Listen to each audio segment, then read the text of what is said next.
I said I'll tell you a story before we go forward.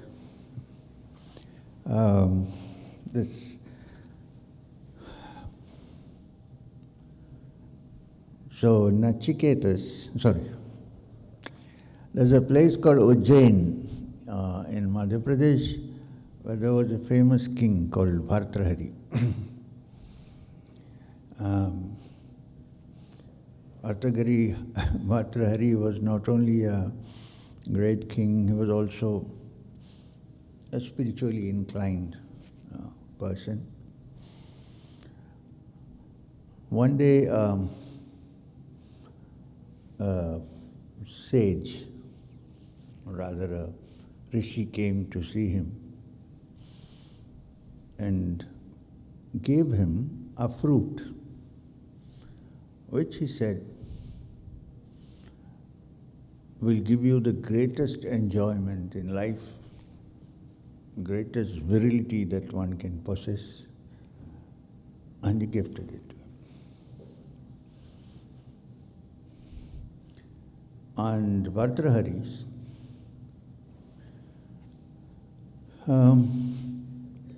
loved his wife very much. So after the holy man left, he gave the fruit to his wife and said, since you love me so much,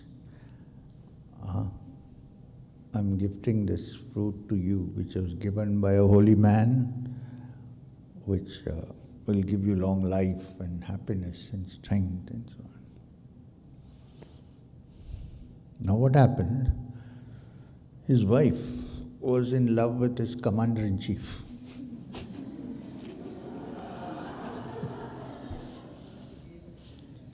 So she gave this fruit to him.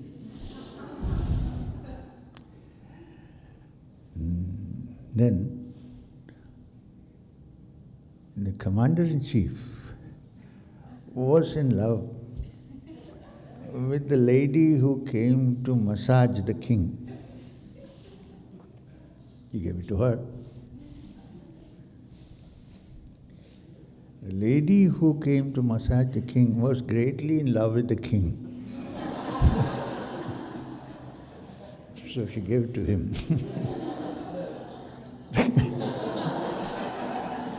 Bhartrhari looked at this, my God, he said, this is the one, this has come back to me.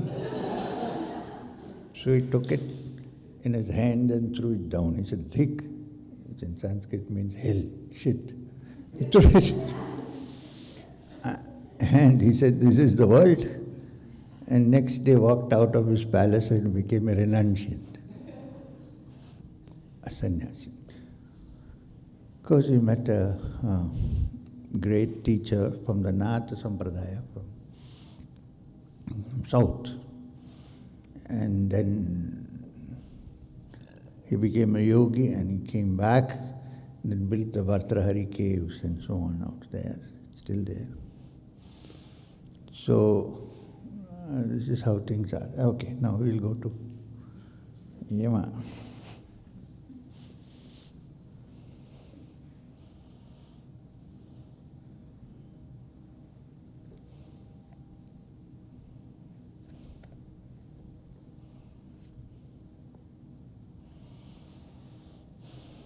So, how many boons did Nachiketa ask? How many did he get? No.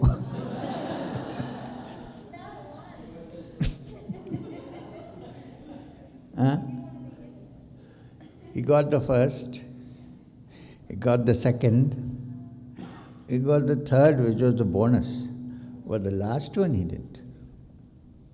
He's still waiting for that boon. And Yama finally decided that he should be given because he's so qualified to take this. If you meet Yama, what will you want?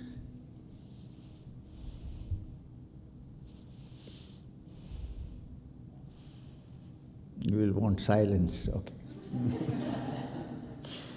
So, instead of directly answering the question, this is not something which can be put in a capsule and given to you.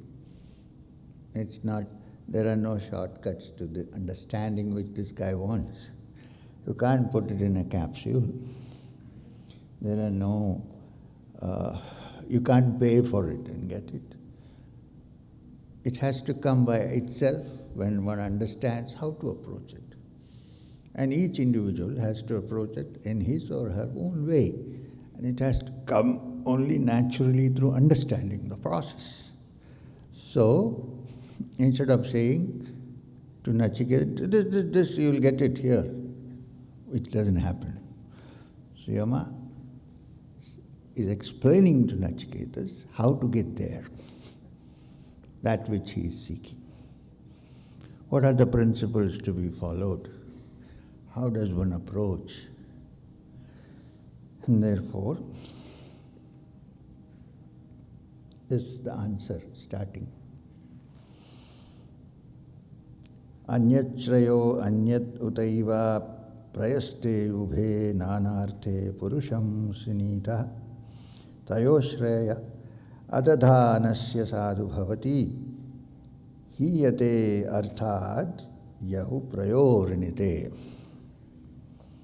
Yama said, there are two things in this universe. Different is the good, and different indeed is the pleasant.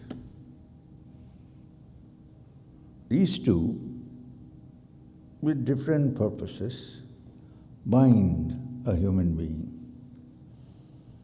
Of these two, it is well for him who seeks the truth that he holds on to the good, but he who chooses the pleasant fails to get to his aim. Brahma starts by saying, to the question that you asked, to find out if there is an immortal element in you, please understand first that in this world there are two things. Some things are pleasant, and some things are good. The one who wants to find this should choose the good and not the pleasant. What is pleasant may not always be good, and what is good may not always be pleasant. Sometimes they overlap, but in general, what is good may be first quite bitter to digest. It may not be so sweet. And what is pleasant may be easy to eat, but not good for your digestion. I'm saying this. So Yama says this is the starting point in this world, O Nachiketas. Choose the good, not the pleasant. Because in the ultimate sense, when you have found the truth, the good is more pleasant than any pleasant thing that you can have. But in the beginning, good looks not pleasant sometimes, many times, not always. But pleasant can be always present, but it may not be the good. Good is like the gooseberry. It's bitter when you eat it raw.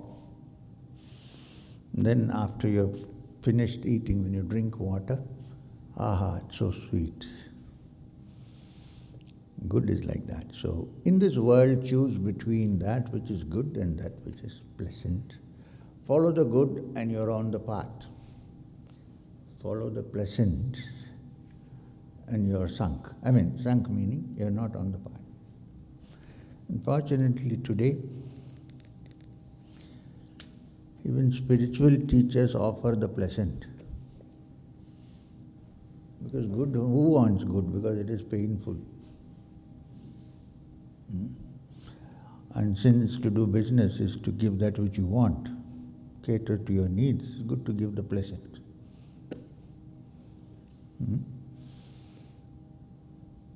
Kali Yuga. Anyway, so both the good and the pleasant approach a human being. The wise man, when I say wise man, the wise person, pondering over them, discriminates and chooses the good in preference to the pleasant. The simple-minded, for the sake of worldly well-being, prefer the pleasant.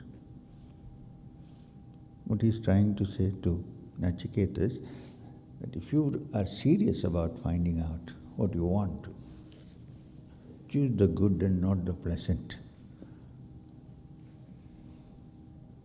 That doesn't mean it's a blanket statement to avoid all things that are pleasant. It simply means that the good very often is not so pleasant. Just as truth sometimes is not very pleasant to hear. Untruth can be embroidered very nicely. It's pleasant, but it may not be good for you.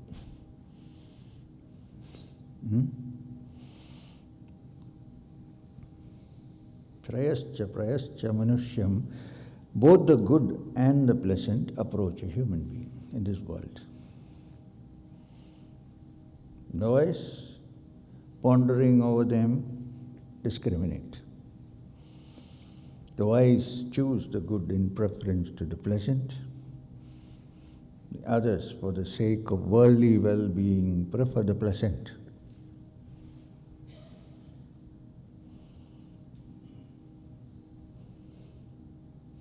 And you, O Nachiketas, you have rejected, after examining carefully, the desires that are pleasant. I gave you everything pleasant. I said I will give you land, I will give you coffee estates, I will give you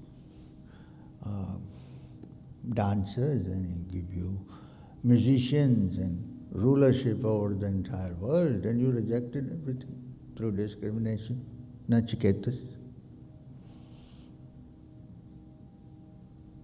You have not taken to the way of wealth, where many mortals sink.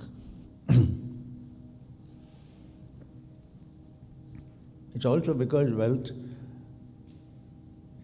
very easily offers pleasant things to us. So once you are caught up in that, it's difficult to look for the good. And the greatest wealth is happiness which is in the heart. That rarely comes from pleasant things. It's come from the good.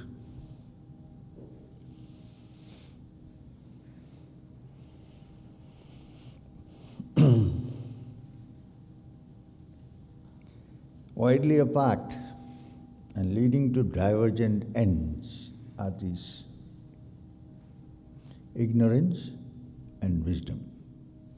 Ignorance is one that seeks the pleasant. Wisdom is that which seeks the good. I know, Nachiketas, that you are eager for wisdom. Why? Many pleasant things did not distract you. I offered you many pleasant things. You are not distracted. You are seeking the truth. And therefore, you are a good seeker.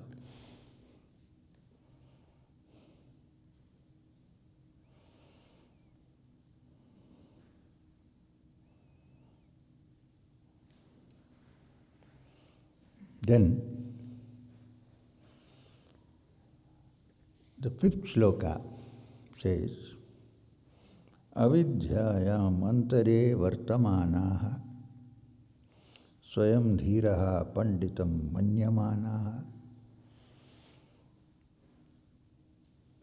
dandramyamanaha pariyanti mudha andeineva niyamana yatandaha. Yama says to Nachiketas, abiding in the midst of ignorance, the wise in their own esteem thinking themselves to be learned. Fools treading a torturous path go about like blind men led by one who is himself blind. If you thought that the blind leading the blind came from Shakespeare, this Upanishad is 2000 years old.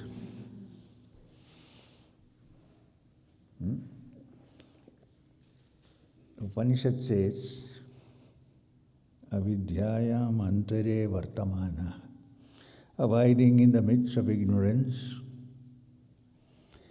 swayam dhiraha panditam manyamana, wise in their own esteem, thinking themselves to be learned.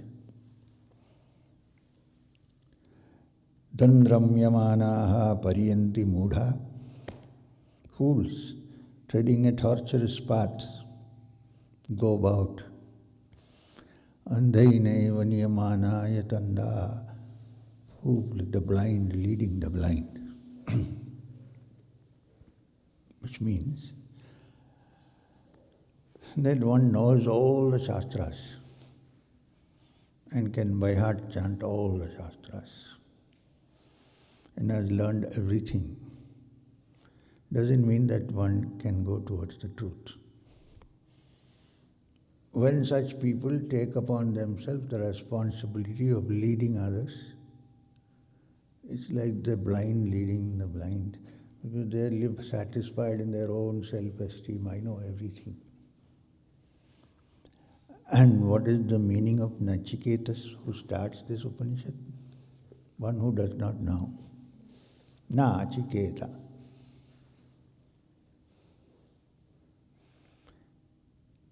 Right?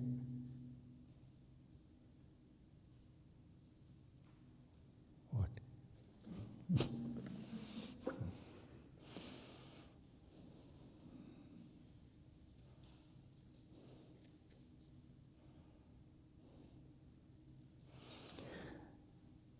Nasamparaya pratibhati valam pramadyantam vittamohena mudham. Too many times they use the word fools. I don't like it. Ayam loko nasti para iti mani punya punarvasyam apadyate.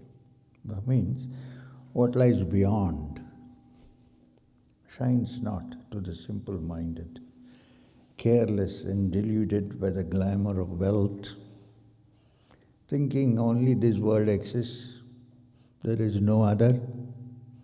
They fall again and again in my power, says Yama. Which means preferring to the pleasant, to the good, they fall again and again to my clutches, which means birth, death, birth, death, birth, death.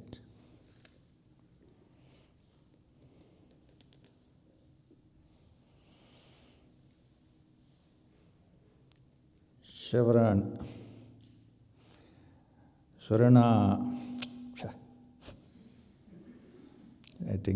I don't know.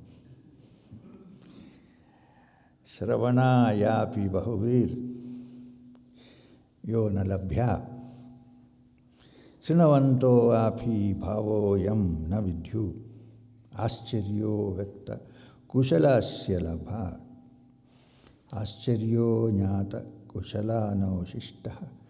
He who cannot even be heard of by many, whom many, even hearing, do not know, do not understand. Wondrous is he who can teach, and skillful is he who finds him, and wondrous is he who knows, even instructed by the wise. Now Yama is making it very difficult for us. Yama is saying that you may teach, but people may not know. It's not so easy. So, he who cannot even be heard by many, whom many, even though they hear, do not understand. I can keep on saying, or you can keep on saying, that Supreme Being is beyond the mind. That Supreme Being, does one understand what is being said? Even repeated hearing or repeated saying. Or perhaps the fellow who says doesn't understand himself what he's saying. Right, like me. So, he who cannot even be heard of by many, whom many even hearing do not know, then he says, wondrous is he who can teach this. And skillful is he who finds it. And wondrous is he who knows, even when instructed by the wise. So from this it is clear that this moksha or freedom, or this understanding of one's true essence that one seeks, it certainly cannot be a mass phenomenon. It is very individual. Even if it is taught, here and there, somebody understands.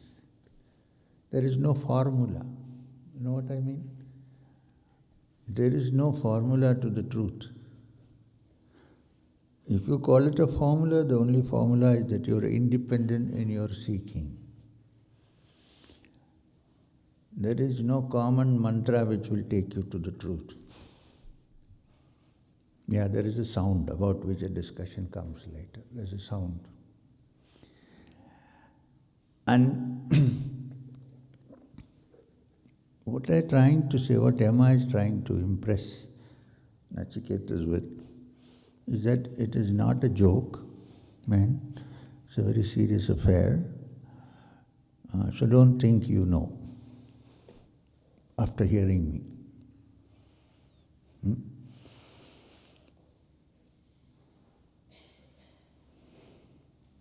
Even if the wise instruct, it is wondrous that only few people understand. Or maybe they won't.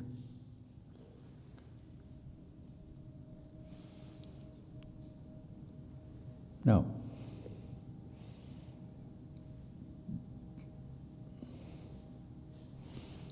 taught by an inferior man, he cannot be truly understood. He meaning what here? The truth.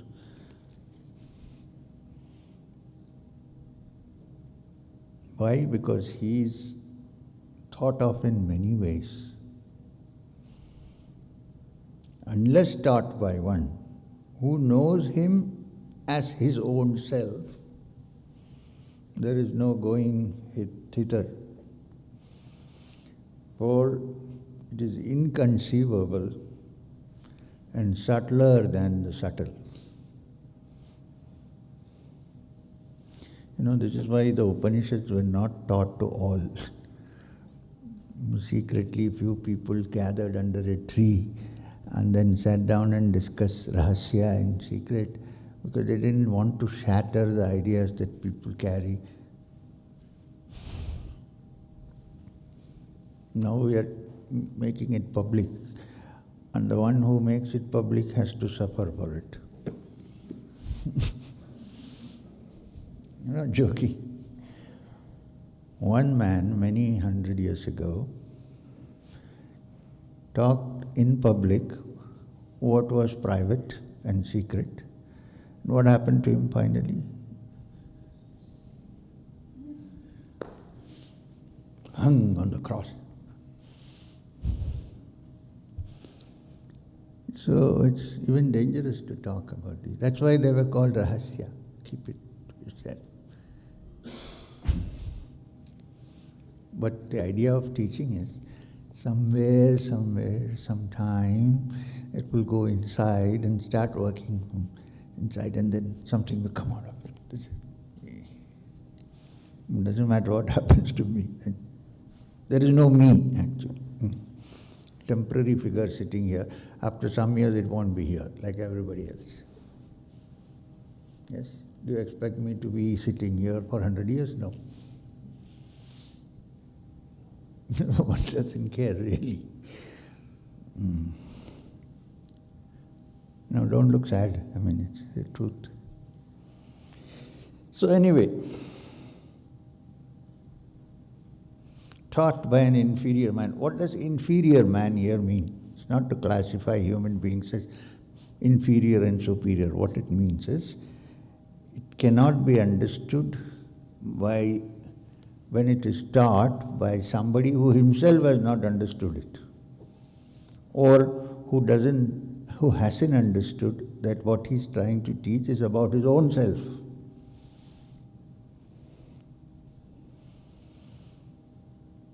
Because it is subtler than the subtle.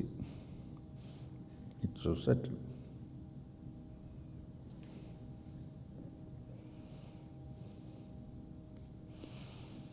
Then there is something which talks about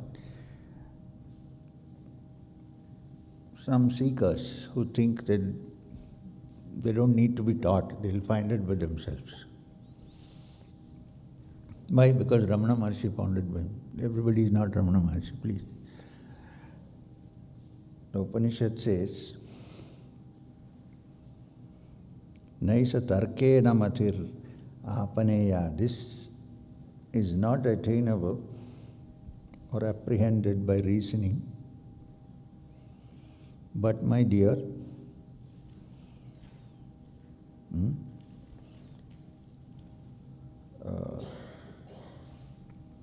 taught by another, it is well understood. You have obtained it, O Nachiketas, holding on fast to the truth. May we pray that we always find an inquirer like you, says Yama. Yama is praying that may we find more such inquirers like you, Nachiketas, because through reason it cannot be found. When someone who has understood it really teaches, then it can be found. But the seeker has to have a one-pointed attention to find it. And we pray that there are more seekers like you. In fact, Yama is glorifying Nachiketas.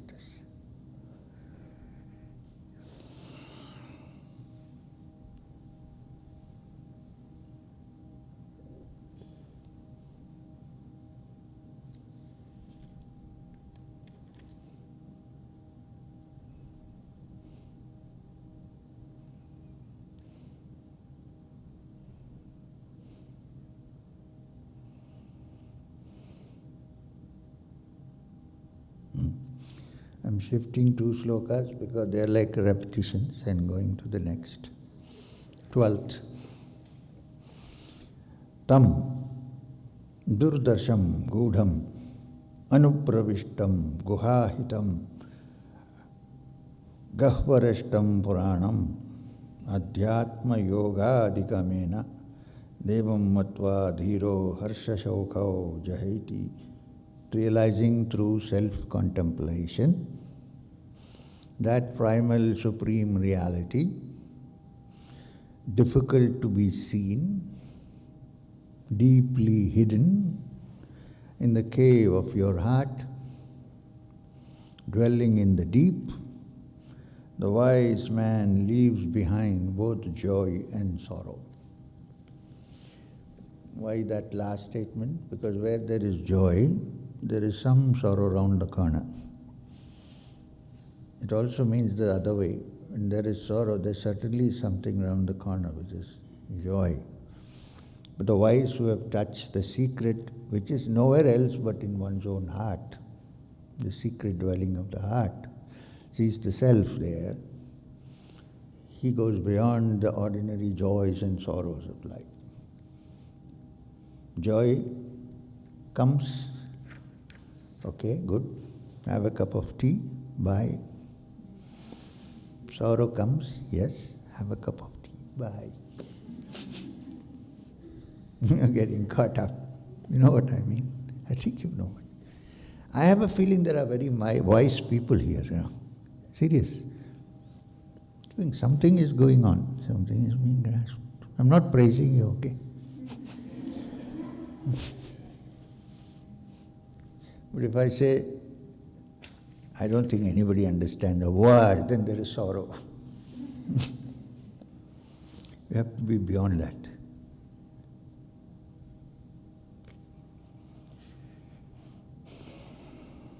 So what I said? Last sloka was realizing through self-contemplation, which you can all do, self-contemplation. That primal being, God, difficult to be seen, hidden deeply within, in the cave of the heart, dwelling in the deep. The wise man lives behind, the wise human being leaves behind both joy and sorrow. They are equally welcome to come and go.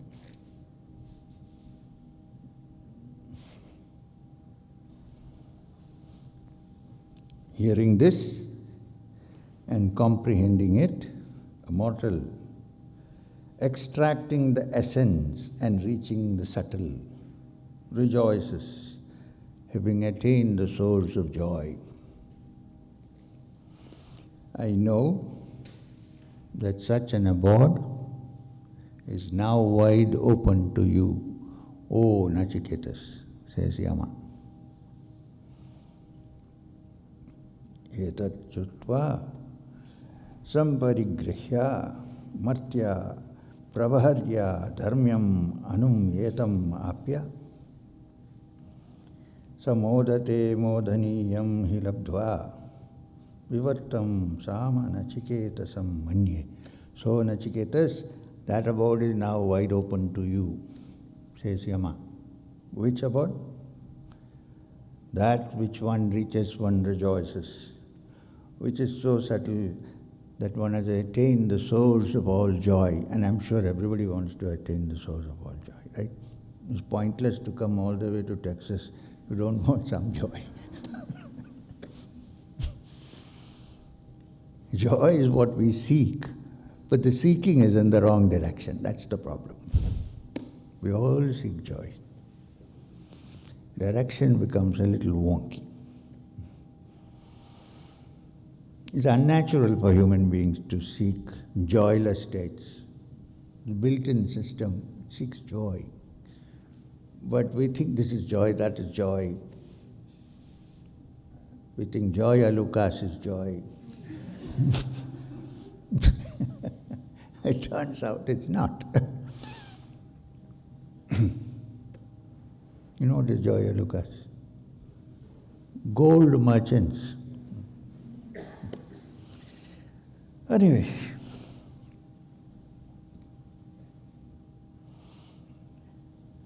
anyatra dharmat, anyatra asmat, krita. In English you can't say like this. Antarya bhutaccha bhavaccha yattat pashyasi tadvada. You say in English it falls flat. What is it? Nachiketas asks, tell me, that which thou seest beyond right and wrong. In that there is no right and there is no wrong. Beyond what is done or not done. Beyond the past and beyond the future. Tell me what you see. Beyond right and wrong, beyond what is done or not done, beyond the past and the future. You know how this is in life? We want to finish things, right? We want to do. I'll settle this. Never happens. It never settles down. It comes again and again. So this is the meaning of saying beyond what is done and not done. I think, okay, now I am settled down. I have retired. I have a private income coming. And then there's a family, then the grandchildren, everything takes over. It's never settled. It is settled only when it finds the inner source of being. Then it is settled. Then outside, whether it settles or doesn't settle, it's okay. It's up to you. But the inner is all settled. Otherwise, it's a life of not settling. You can think, this place is not good for me. I will settle somewhere else. I think there are other problems there.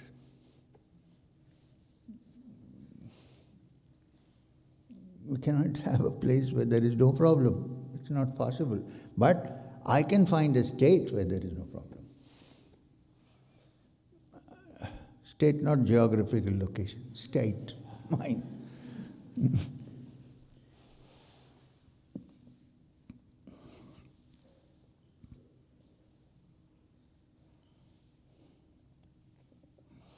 So Nachiketa asked a question. He said, tell me that which you know, which is beyond right and wrong, beyond what is done or not done, but it's all settled once for all. Beyond the past and the future. Now that's another thing. The past and the future haunt us all the time. Many of us don't have anything right now to suffer, but we suffer thinking of the past or what has happened in the past. And then there is the fear of what is going to happen in the future, although we have no idea what. I project like this is what it is now, so if I do this is the future. Oh God, then what will happen? The taxes will be more. I mean, seriously, this. Or I find a good neighborhood, but there are no schools around. Invariably, we have all these things coming. But in this world also, one survives happily if one has found the essence from where the joy comes. You cannot turn the world into perfection. But you can live in perfection while living in an imperfect world. That's all that is possible. You can't change it. I mean, you can change a little bit, but you can't change the whole thing. It's not in our hands. So Yama replies to this question. This is a very interesting reply. Yama says, Sarva Veda Yat Padam Amayanti. Sarva Veda Yat Padam Amananti. Tapasmi Sarvani Chayat Padanti. Yad Icchanto Brahmacharyam Charanti. Tatte Padam Samgrahena Bravimi. Om Iti Yetad. To the question, how to find the joy which is beyond right and wrong, which is that the true essence of my being, which is beyond past and future, which when once known, the past and the future are like the present. Yama replies saying, that word which all the Vedas declare, which all the austerities proclaim,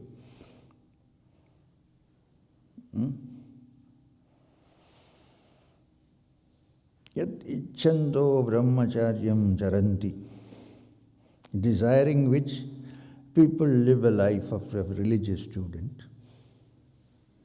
That word, I can tell you now, that is the secret, to find that which you looked for just now, which you asked for. Om iti etat, that is Om.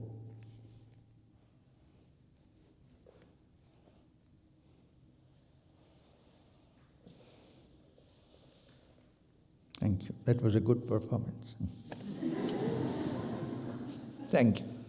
On all fours. So, to the question, in fact, to all the questions that were asked, Yama says, yes, there is a key to this. There is the key that connects this world to that which you are seeking, to that world where there is only joy and which is free of past, present, future, everything. I mean, present, of course, past and future. And that is the sound called Om. Yama also says, that is the sound which all the Vedas declare. Sarve Veda Yat Padam Amananti. Sarvani Cha Yat Vadanti. Tapasmi Sarvani Cha Yat Vadanti. which all the austerities proclaim, which is for which all people do austerities, tapasya. Yad icchanto brahmacharyam charanti, desiring which people lead a life of a religious student. That I shall tell you. Om iti etat, that is Om. So while discussing the entire theory, finally Yama comes down to the understanding that the teaching, that there is one sound which can be used as a ladder, as a bridge to link this to that which is beyond. And that sound is Om.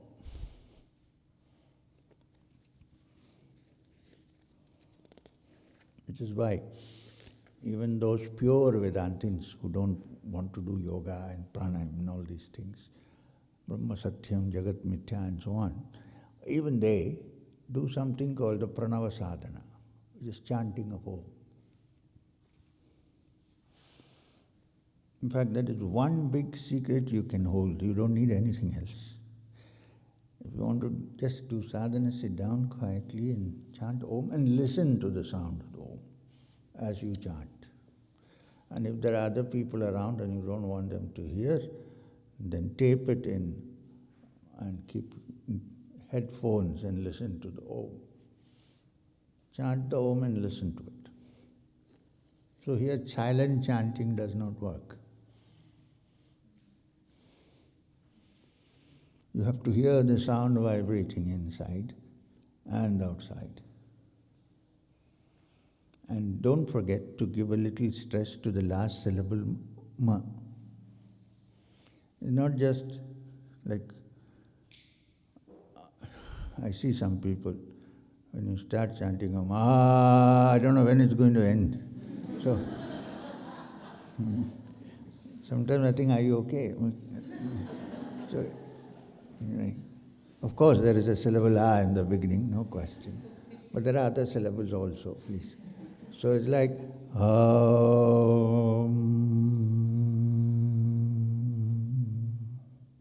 don't forget the Ma. It is the Ma, the last sound, that brings about a change. A is the beginning, O is the middle, and the Ma is the ending of time. It's the sound that comes when you ring a bell and you stop ringing the bell and it's going on. No sound actually ends. The frequency of our instrument of hearing has a limit. Beyond that you cannot hear it. What is going on? This Ma is very important, the sound of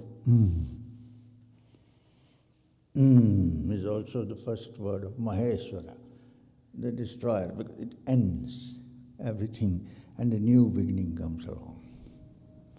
It's also a common sound uttered by all human beings naturally, even if they don't know about the pranava. This is the sound you hear when you go to a place where patients are convalescing, sick people. The most common sound you hear is because the mind has discovered that it has a healing effect in itself. And it's also the sound inadvertently uttered by people when they say, yeah, it is okay. Is that all right?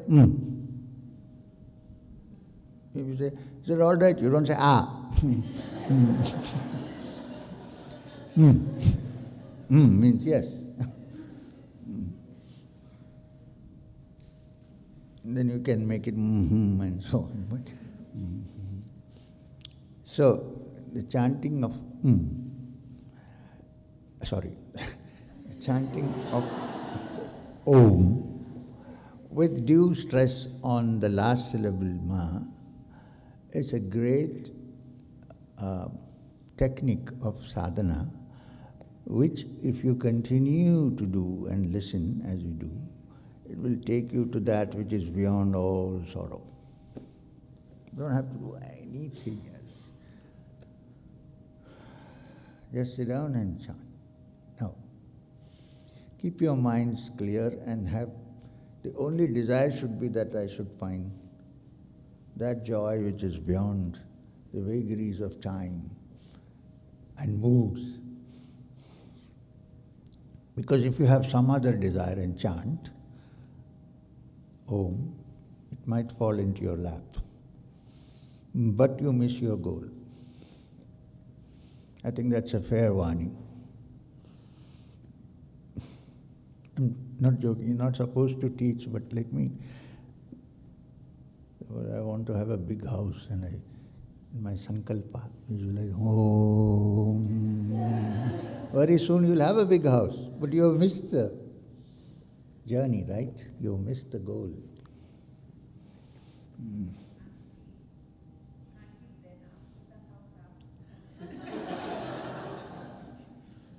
This is exactly what Nachiketa did not want, which you want first. I'm not saying you should not have a house. It's not that. I mean, what is it that we are seeking? If you have one house, you know what will happen after some time? You will have another, you want another one, another one, another one. This is a human nature. I have a wife, I want... No, sorry, let's not discuss that subject. Yeah. So...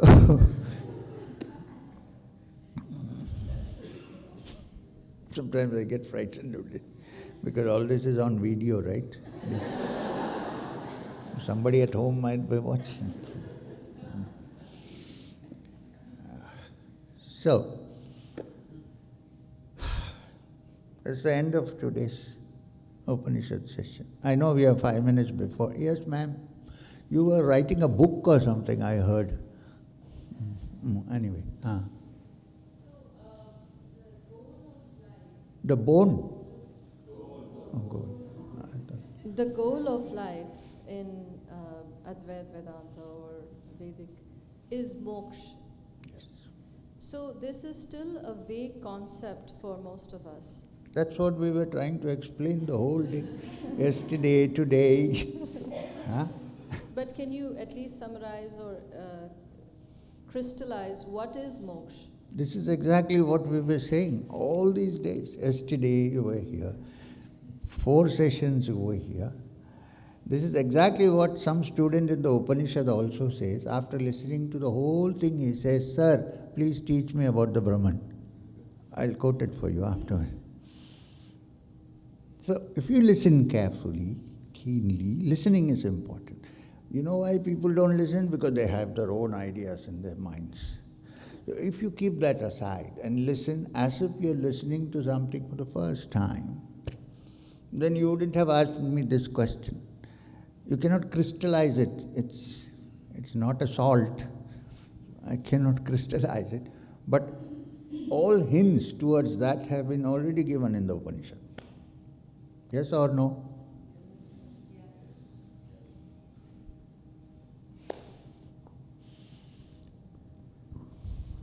Namaste, Guruji. Yes, sir. I have great respect for you because you sang Muthuswami Dikshitar. Thank you. Yesterday's session gave a lot of hints. On the one hand, while covering Kenopanishad, you mentioned, you taught us the intangible Brahman being the power behind the perceptible and tangible Agni, Vayu. See, this is, please listen again. But then when we moved to Ishavasya Upanishad, Yes. there we talked about the notion of the illusory existence of everything. Yes. So it appears to be a contradiction for me, and I'm trying to reconcile it in my mind. Say that again. What exactly is the contradiction? So the contradiction that I am thinking of is when I relate it to Kriya Yoga, or just generally speaking, the opening up of our path towards getting close to Brahman. Look, it's like this. How does let it me relate? And explain. then there is also the notion of the pineal gland. So that's a physical entity, which is possibly an illusion, part of the illusion. Let me explain. You do not have to go close to the Brahman because Brahman is already close to you. You don't have to move towards the Brahman is there. The reality is there here and now. The idea is that the mind is now in a state where it cannot sense this. In its present state, may not be for all, I'm saying in general, it cannot sense that what we seek is here, right here. You know the Kabir's famous song, Moko kahan dhoonde re bandhe main to tere paas hu. But to understand this, all sadhana, all practice is meant to open up the mind so that it can grasp this idea. It is there, but it's not grasped. So that the mind becomes so subtle and quiet that it realizes this. All sadhana is intended for that. And if sadhana doesn't bring this about, then it's not sadhana. Could be kriya, could be anything. Do you want to shift to another state? No. Yes. So, continuing with what he said, how do you know which sadhana is right for you? Or is there a way to know? Or does it matter? This way I'm sitting here.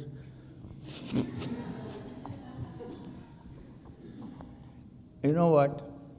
All sadhanas may not be suitable for all. And the people who are sitting here, I know that there are lots of people doing different kinds of sadhana. Doesn't matter. But make sure that by sadhana, what you mean is a practice by which the mind becomes quiet and still. Because the tarmac from where you can take off to the higher levels of understanding the truth is a calm mind, a quiet mind, a tranquil mind. So any practice that takes you towards that is a good sadhana for you. It may not suit you sometimes. Sometimes your backgrounds may be different. In that case, we are there to discuss the matter and sort it out. Thank you. Pranam Guruji. Hi Guruji, one question. Where is that sound coming from? Coming from Oh, okay. So if it's all about the mind and realizing yourself and so on, right? Why do we have so many pujas, rituals, homas? Let me explain. Why can't we all just... We can't. This is the problem. Why? Because all of us are not aiming to attain the truth. We are all attempting for various satisfactions and various desires, and therefore ceremonies and things have been devised for that. So we are there. But to go out, no. There is no better way to make you explain this other than the fact that Adi Shankara in the Viveka Chudamani says that when people want to attain desires, they do all that is fine. But if you want to find the truth, all this will not help. Because you are still in the Karmakanda section, which is the Brahmanas. The search for the truth and the way to the truth arises only when one gets Viveka and Vairagya, which means discrimination. And from discriminating between what is good and what is bad, what is permanent and what is impermanent, discarding that which is impermanent and going towards that which looks permanent at least, is called Viveka. Vairagya. Till that happens, there is no harm in doing your pujas and rituals, there is no harm. I would say that it is better than having a ritual of every day going to a bar. There are people who say, people coming from such nice families, oh, we have discarded all this because why? Then what do you do now? At 7 I go to the bar and I imbibe the spirit in the bottle. That's also spirit. But so better you keep yourself occupied in things which in some way at least are upakramas. Not the main thing, but at least the fundamentals which keep you centered. There's no harm in that. You can go to a church, you can go to a mosque, you can go to a temple, as long as you don't think the other fellow is wrong. Keep your mind centered. And then one day you will say, it's all done, now moksha. then you don't have to do any of these things. Why do you think sannyasins are not supposed to perform any rituals? Because they are supposed to be free and broken away from it. In fact, when they do the Viraja Homa to become a sannyasin, they break the sacred thread and throw it inside the fire because they are no more. Of course, it's not so in actuality, but this is what it means. That is why. Do you think every human being is looking for moksha? No. So then what do you do? Till you do that, till you are looking for moksha, do something that will keep you centered somewhere till you go to the next step and not fritter away your energies in useless things. Why do you have a question at every session, madam?